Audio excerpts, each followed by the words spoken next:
नारायण हरि, आपके अंदर बैठे हुए परमात्मा को कोटि कोटि नमन, बारंबार प्रणाम। कैसे हो आप सब? आनंद आ रहा है? खुशी आ रही है? प्रसन्नता आ रही है? प्रफुल्लता आ रही है? नहीं आ रही है तो भर भर के आएगी। ईश्वर से ये मेरी पहली प्रार्थना है कि जो भी मुझे देख रहे हैं, सुन रहे हैं इस यूट्यूब के प्लेटफॉर्म से, सर्वदर्शन से, उन सब की सारी मनोकामनाएं बहुत जल्द से जल्द पूर्ण हो। आपके अंदर परमात्मा बैठा हुआ है, विराजमान है। आज मैं आपसे चर्चा करूंगा उस विषय को लेकर जिनको बहुत ज़्यादा आवश्यकता है, जिनको धन से संबंधित कोई परेशानी चली आ रही है, या जिनके जीवन में स्वास्थ्य से संबंधित कोई परेशानी चली आ रही है, यानी हेल्थ और वेल्थ। पहला सुख निरोगी काया, दूसरा सुख घर में माया, तीसरा सुख सुपात्र नारी, चौथा सुख पुत्र आज्ञाकारी और पांचवा सुख पड़ोसी अच्छा। जैसा करोगे संग वैसा चढ़ेगा रंग, जैसा खाओगे अन्न वैसा बनेगा मन, और जैसा पियोगे पानी वैसी होगी वाणी। शराबी क्या नहीं बकता, ये शास्त्र प्रमाण है।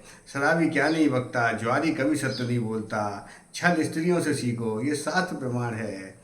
शास्त्र भरे पड़े हैं। आप अपने जीवन में चाहते हो यश कीर्ति मान सम्मान पद प्रतिष्ठा बढ़ती रहे, तो उसके लिए बहुत सी चीज़ें, छोटी छोटी चीज़ें हैं कि आप शरणागत हो जाओ। भगवान कृष्ण गीता में क्या कह रहे हैं? भगवान कृष्ण गीता में यही कह रहे हैं कि अर्जुन तू मेरी शरण हो जा, और जितने भी तू कर्म कर रहा है वो सारे समर्पित कर दे। केवल और केवल यदि तूने, ये धर्म युद्ध है। संसार क्या चल रहा है? संसार जो हमारा शरीर बना हुआ है, पंच तत्व का बना हुआ शरीर है, और पंच तत्व का जो शरीर है वो पाप और पुण्य से बना हुआ है। पूर्व जन्म के हमारे पाप और पुण्य, उसको भोगने के लिए हम इस संसार में आते हैं। अब इस संसार में हमसे कोई त्रुटि ना हो, उसके लिए जा से जन्म और पा से पाप। हम किसका जाप प्रारंभ करें जिससे जीवन में आनंद आए, खुशी आए। आप अपने जीवन में जिसके प्रति भी, जिस नाम के प्रति भी, कलयुग नाम के अधीन है, कलयुग नाम आधारा, कलयुग नाम के अधीन है। कलयुग में केवल और केवल नाम का स्मरण करने मात्र से, जैसे नारायण हरि नारायण हरि नारायण हरि 3 बार जाप करने पर अकाल मृत्यु, असाध्य रोग और श्राप नहीं लगता। किसी की कुंडली में ऐसा योग है तो गुरु कृपा और आशीर्वाद से कट जाता है। 24 घंटे में माँ सरस्वती जी वाणी पे आती हैं, तो जहाँ नारायण हरि होंगे वहाँ लक्ष्मी जी को आना पड़ेगा, आना पड़ेगा, आना पड़ेगा। यानी सारे कार्य सिद्ध हो जाएंगे आपके नारायण हरि के जाप से। या आपकी जिसके प्रति आस्था हो, जिसके प्रति मान्यता हो, जिसमें आपका मन रमे, जिसमें आपको खुशी मिले, जिसमें आपको प्रसन्नता आए, जिसमें आपको प्रफुल्लता आए, जिसमें आपको माधुर्य आए, वो नाम यदि आप जाप करते हो तो आपके जा से जन्म और पा से पाप, जो जन्म जन्मांतर के पाप हैं, वो जाप से मिट जाएंगे। आप अपने जीवन में जाप को बहुत ही ज़्यादा आवश्यक है, क्योंकि ये तो परमात्मा ने जो जो चीज़ें आपको दे रखी हैं उनको भोगोगे। उनको आप यदि जो भी आप संपत्ति अर्जित करते हो, जो चीज़ें आपके साथ रहेंगी वो जाप है। जो जाप रहता है वो हमेशा फॉरएवर रहता है। एक है प्रारब्ध, जो प्रारब्ध पूर्व जन्म के हमारे कर्म हैं वो हमको भोगने हैं, और एक है संचित कर्म। संचित कर्म वो हैं जो जन्म जन्मांतर के हैं, जो हमारे कितने जन्म हो गए हमें बोध ही नहीं है, वो जन्म जन्मांतर के कर्म। और एक है क्रियमाण कर्म। क्रियमाण कर्म वो हैं जो वर्तमान में हम और आप कर रहे हैं। तो चेंज केवल कहाँ कर सकते हैं हम? केवल वर्तमान में जो क्रियमाण कर्म है उनमें परिवर्तन लाया जा सकता है। तो उनमें परिवर्तन लाने के लिए प्रारब्ध तो भोगना ही पड़ेगा, और संचित कर्म वो है ही आपके। कभी कभी मनुष्य के जीवन में जो दुख आती है, पीड़ा आती है, संताप आती है, वो कहीं ना कहीं उसका प्रारब्ध से जुड़ाव है, प्रारब्ध से लगाव है।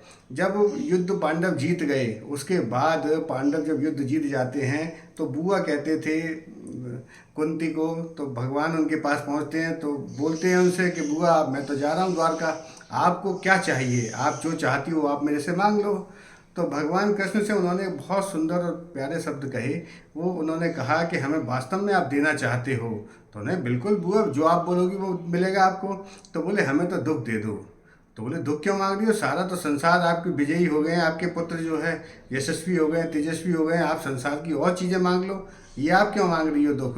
बोले नहीं, जैसे ही हमारे जीवन में सुख आया और आप चल दिए, दुख था तो आप हमारे साथ थे, हमें तो आपका साथ चाहिए। तो जो परमात्मा की शरण में होता है, परमात्मा के समर्पित कर देता है अपने कर्मों को, तो भगवान उसके साथ हो जाते हैं, भगवान उसके साथ रहते हैं। और जब भी कोई जीवन में आपके कोई कठिनाई आए, परेशानी आए, समस्या आए, तो समझ लो ईश्वर आपके साथ है। वो आपकी परीक्षा ले रहा है। इसलिए बिल्कुल भी मत घबराओ, बिल्कुल भी संशय मत करो। आप भगवान के शरणागत हो जाओ। जिस नाम के प्रति आपकी आस्था है, अपने मंदिर में जो भी आपने बना रखा है वहाँ बैठो और प्रार्थना प्रारंभ करो। जो भी जाप करते हो आप अपने जीवन में ये करके देखो, चाहे वो आप राधा नाम का उच्चारण करो, चाहे सीताराम का करो, या राधे श्याम का करो, या श्याम श्याम बोलो, या जय माता दी बोलो, या नमः शिवाय बोलो, या शिव शिव शिव बोलो, या ओम नमः शिवाय बोलो। जिसमें आपका मन रमे, जिसमें आपको खुशी मिले, जिसमें आपको प्रसन्नता मिले, वो कार्य आप करो। आप अपने जीवन में जाप को बहुत ही अवश्य उतारो, क्योंकि जन्म से जो आपके पाप हैं जन्म जन्मांतर के, उनका नाश हो जाएगा जाप करने से। आप अपने जीवन में जाप तो उतार ही दो, जाप तो प्रारंभ कर ही दो। और मैं तो नारायण हरि नारायण हरि नारायण हरि का जाप करवाता हूँ। वही बोलने के लिए आपसे कहता हूँ कि अकाल मृत्यु नहीं होगी, असाध्य रोग नहीं गिरेगा और श्राप नहीं लगेगा। किसी की कुंडली में ऐसा योग है तो गुरु कृपा और आशीर्वाद से कट जाएगा। और 24 घंटे में सरस्वती जी वाणी पे आती हैं। तो जहाँ नारायण हरि का जाप होगा वहाँ लक्ष्मी जी को तो आना पड़ेगा, आना पड़ेगा, आना पड़ेगा। उसके लिए भी मैं आपको एक उपाय बता रहा हूँ कि लक्ष्मी जी, जिनको हेल्थ के लिए और वेल्थ के लिए, जो शुरुआत में मैंने बताया था, उनके लिए आप अपने स्वास्थ्य को ठीक रखना चाहते हो, बिल्कुल फिट रखना चाहते हो और चाहते हो कि आपके जीवन में ग्रोथ बढ़ती चली जाए, चाहे वो आप नौकरी कर रहे हो, चाहे वो आप व्यापार कर रहे हो, चाहे सरकारी नौकरी या प्राइवेट नौकरी कर रहे हो, या जो भी तैयारी कर रहे हो, किसी के लिए भी आप प्रयासरत हो, तो उसके लिए कुछ छोटे छोटे उपाय। सबसे पहले आप अपने घर को ठीक करो।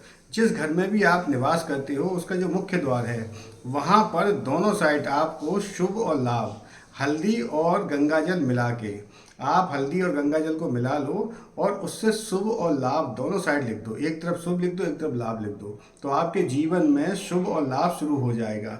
क्योंकि हर दिन ये लक्ष्मी जी और दरिद्रता दोनों साथ साथ हर घर में प्रवेश करती हैं और आती हैं। तो वो आएंगी आपके दरवाजे पर, जैसे ही वो शुभ लाभ देखेंगी वैसे ही लक्ष्मी जी अंदर प्रवेश कर जाएंगी और दरिद्रता बाहर रह जाएगी। क्योंकि दरिद्रता क्या है? गंदगी, दुख, पीड़ा, संताप। आपके घर में जो भी बहुत पुराना कबाड़ा रखा हुआ है, जो 1 साल 2 साल 5 साल से जिनका आपने इस्तेमाल नहीं करा है, उनको घर से बाहर कर दो। तो जितनी भी दरिद्रता है वो घर के बाहर चली जाएगी। और जब आप शुभ और लाभ लिख दोगे हल्दी से, जो कि हल्दी में कोई दोष भी नहीं होता, और गंगा जल, गंगा जल में भी कोई दोष नहीं होता, वो स्वयं पवित्र है और कभी बासी नहीं होता। आप अपने घर में रामा और श्यामा 2 प्रकार की तुलसा जी आती हैं, उनको भी स्थान दो।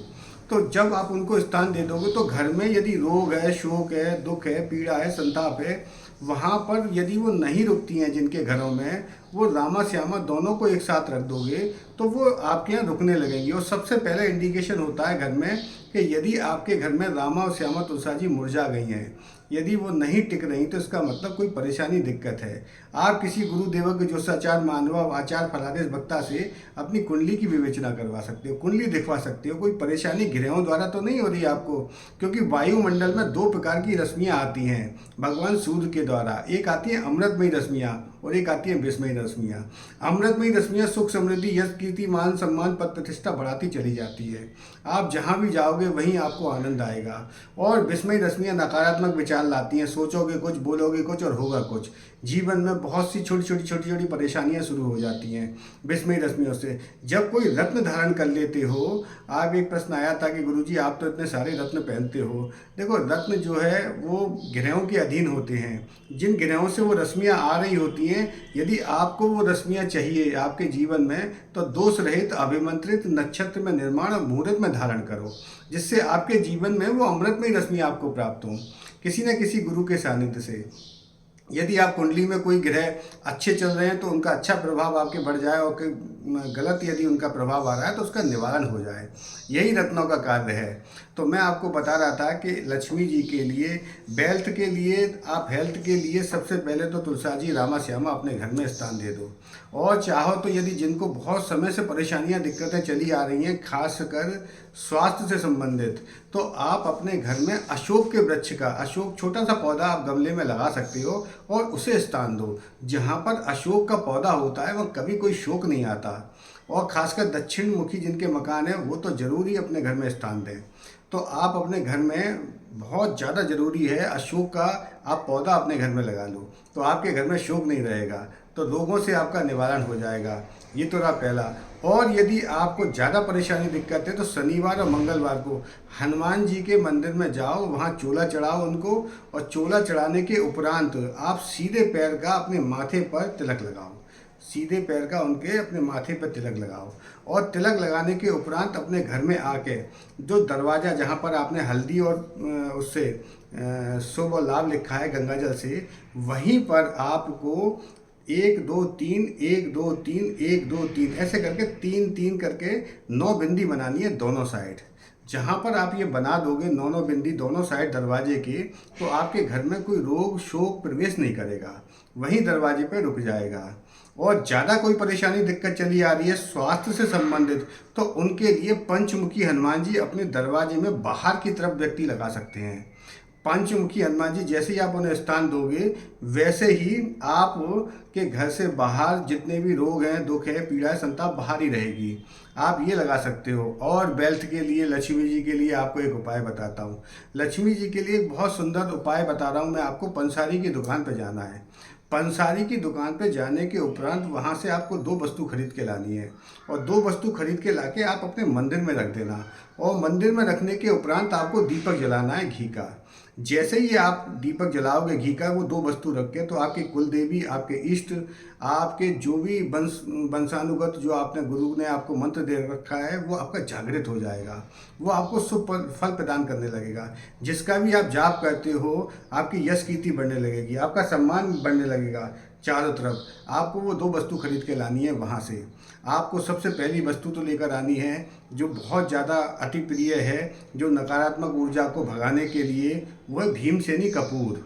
आपको भीमसेनी कपूर लेकर आना है। आपको 100 ग्राम भीमसेनी कपूर लेकर आना है, या 10 ग्राम भी ला सकते हो। आप जब घी का दीपक जला दो तो फिर थोड़ा सा कपूर आपको जलाना है, और साथ ही साथ उसमें 2 लौंग डाल देनी है।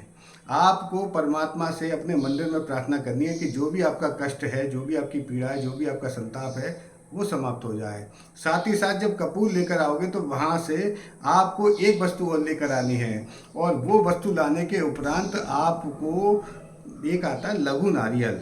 लघु नारियल आपको लेकर आना है, और उसको लाने के उपरांत आप रूमाल के बराबर लाल रंग का एक कपड़ा ले लेना, कंद का।